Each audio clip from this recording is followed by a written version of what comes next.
Lawson, just talk to us about the experience of your first final last Thursday night, hostile environment, but the composure you showed. How did you treat the game individually going in, and just another game, or did you psych yourself up for it to be a final? Yeah, it was a pretty unbelievable atmosphere. I think going into the game, I knew it was going to be a hostile crowd. I think the never tear us apart before the game. I was super excited for that, and that didn't disappoint. That was amazing. So yeah, it was a really surreal experience. But I did try to just deal with it as if it was just another game. I think you get there and naturally your energy's just going to be up. So I just tried to during the week control what I could, and then come game day just kind of feel like I'm playing a game of footy, because that's kind of what I feel comfortable doing. And I think overthinking a game is just it's never going to be positive. So yeah, just did that. So did the crowd actually help you when they sung Never Tear Us? They actually got you guys revved up? I'd say, or for me it did. I was kind of singing it as I was going to the bench when we were going off, and I just found it really, it's just so cool, I think. And I'm probably a bit naive being so young and inexperienced, but I just enjoyed the experience. And hearing that, you see it on TV. I've seen it on TV for the last 5 or 10 years, and always, thought that was amazing. First time being at the Adelaide Oval, so yeah, I was just trying to enjoy every minute of it as much as play a game of footy. I just wanted to really live in the moment, so it was epic. What would Geelong's song be if you had it? Well, I got no clue actually. I have no idea. We have I actually have no clue. What's your favourite? Before a game, I listen to How to Make Gravy, so that's my favourite. But I don't really think that's I don't really think it's going to get too many people hyped up. But yeah. Do you think the naivety, being young, helped you not get too nervous? You actually were able to embrace it and play your best? Yeah, I think so. I think it's probably something this year. I'm just really grateful for the opportunity. I mean, this time a year ago, I was playing for Swan Districts in the Resi's finals, and I love that, and I love playing there at Swannies. But I think playing in the AFL finals, it's just a different level, and I'm really grateful for the opportunity. Halfway through the year, I was playing VFL, and I looked probably like I was going to play there for most of the year. So I'm just really happy to be playing AFL and been able to contribute in a positive way to a finals run. So, is there a moment it clicked for you in the first half of the year that got you the opportunity at AFL level? Is there something or a moment you go, now I know what I've got to do?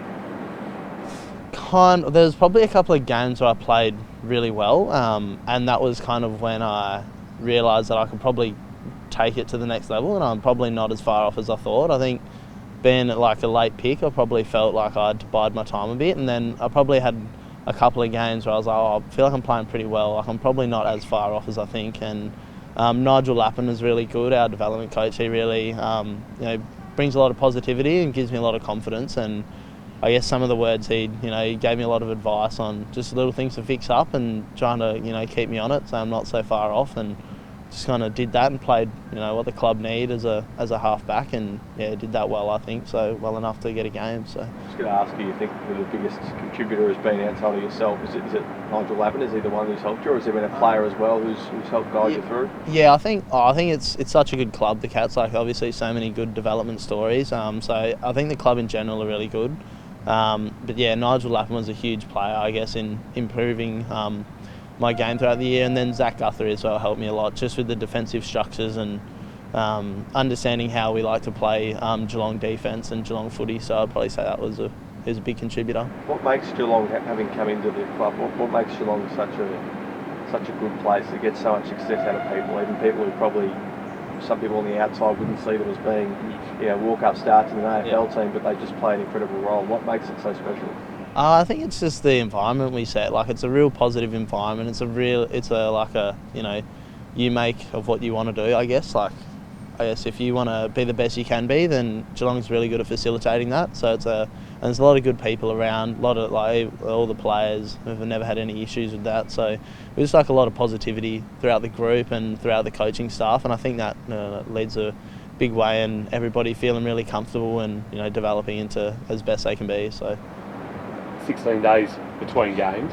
How do you not probably overthink between now and next Saturday? Yeah, that is one I've probably been working on a bit the last couple of days. I've got family coming over, so I'm probably more just trying to think about, I'm excited for them to come instead of I'm excited for the game. Obviously, I'm super psyched for the game, but mentally, obviously, if you're thinking about how excited for a game you are for 16 days, you're kind of going to lead yourself down a bit of a rabbit hole. So I just kind of excited for the family to come over and excited to spend some time with them, and that'll kind of be what I look forward to over the next week, probably more than actually playing the game. And then I'm sure once I get to the MCG next week, I'll be pretty pumped straight away. So, do you have a preference for which opponent you want to face? What do you make of both the sides?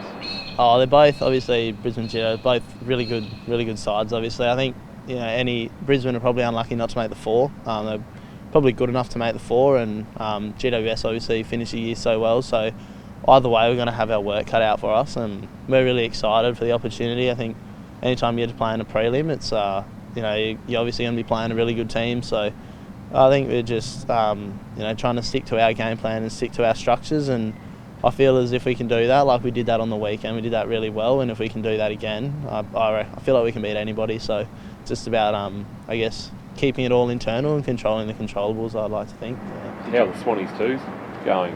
They didn't make finals this year, so the Swannies 1s are in the finals. They're in a prelim this week, so they're going all right. So that's the main thing. Did you watch much of the Cats VFL? See how the boys went, the senior boys? Yeah, no, I was here on the weekend. There's a fair few of us, so it was good. Kind of worked out well. We played on the Thursday, they were on the Saturday, so good crowd in as well. It was, the Cats fans, they love it, and we love them. And it was just like it was a packed. So it was a good environment. Disappointing not to get the win, obviously, but it was a good. What's your scouting report on Hawk and Guthrie, Cam Guthrie? I think they pulled up well. I think that's the main thing. I think obviously they come back from longer term injuries, so I think the main thing for them is they're pulling up well, and they'll probably be pushing for selection, and I'm just glad I'm not picking the team, so I'll leave Scotty and the selection committee up to that. But it's just good to see them playing, and it's exciting. Would you like Baye Smith to come to the club? It looks like he might be on his way relatively soon.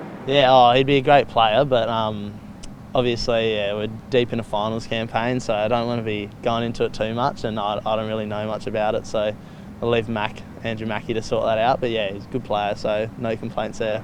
Just like, what are your long-term goals? What do you want to achieve over the next year, 2 years, 3 years? What is there something concrete in your head that you have, barring being a premiership player at some point?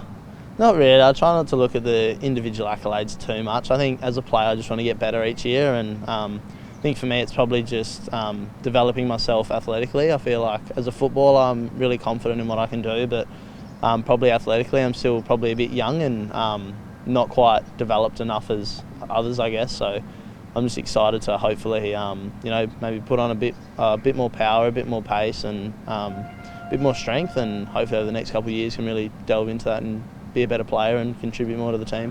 So I know I said last one, but would you prefer to have played the prelim here as opposed to the G, or do you? What's your preference? Do you guys want to play your home games at your home venue? Yeah, it'd be amazing to play in Geelong. I guess personally, as an outside running player, the MCG is pretty nice. Obviously, a lot more space, but I think being able to have a packed out GMHCA also would be pretty epic. So I can kind of understand why we'd play at the G. And the G is amazing. It's obviously the home of football, so no complaints playing there whatsoever. But I think probably a lot of the boys just used to playing at the G in finals, and we'll be playing an interstate club, so we still have the home ground advantage realistically. So I'm not really too fussed. Yeah.